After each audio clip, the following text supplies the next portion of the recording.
Hi friends, పోపన్నం ఎలా తయారు చేసుకోవాలో చూసేయండి ఫ్రెండ్స్. ముందుగా స్టవ్ ఆన్ చేసుకొని కడాయి పెట్టుకొని 2 స్పూన్స్ ఆయిల్ వేసుకోవాలి. ఆయిల్ హీట్ అయిన తర్వాతకి 1 స్పూన్ జీలకర్ర, 1 స్పూన్ ఆవాలు, ఇవి కాస్త ఫ్రై అయిపోయిన తర్వాతకి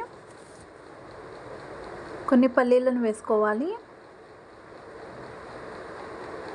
కొంచెం శనగపప్పును వేసుకోవాలి. వేసుకొని ఇవి మంచిగా కలుపుతూ ఫ్రై చేసుకోవాలి ఫ్రెండ్స్. చూడండి, ఇవి మనకి ఇక్కడ ఫ్రై అయిపోయాయి. ఇప్పుడు కొన్ని పచ్చిమిర్చిని కట్ చేసి వేసుకోవాలి, కొద్దిగా కరివేపాకును వేసుకొని ఫ్రై చేసుకోవాలి. ఇవి కాస్త ఫ్రై అయిపోయిన తర్వాతకి కొద్దిగా పసుపును వేసుకోవాలి. పసుపును వేసుకొని ఒకసారి మొత్తం మిక్స్ చేసుకోవాలి. ఇప్పుడు 1 స్పూన్ సాల్ట్ వేసుకోవాలి. వేసుకొని ఒకసారి మొత్తం కలిపేసుకోవాలి. ఇప్పుడు మనం అన్నంని వేసుకోవాలి ఫ్రెండ్స్. ఇలా అన్నంని వేసుకొని ఒకసారి మొత్తం మిక్స్ చేసుకోవాలి. హై ఫ్లేమ్ టు మీడియం ఫ్లేమ్లో పెడుతూ కలుపుతూ ఫ్రై చేసుకోవాలి ఫ్రెండ్స్. చూడండి, ఇలా కలుపుతూ ఫ్రై చేసుకోవాలి. ఇప్పుడు ఫైనల్గా కొత్తిమీరను వేసేసుకోవాలి.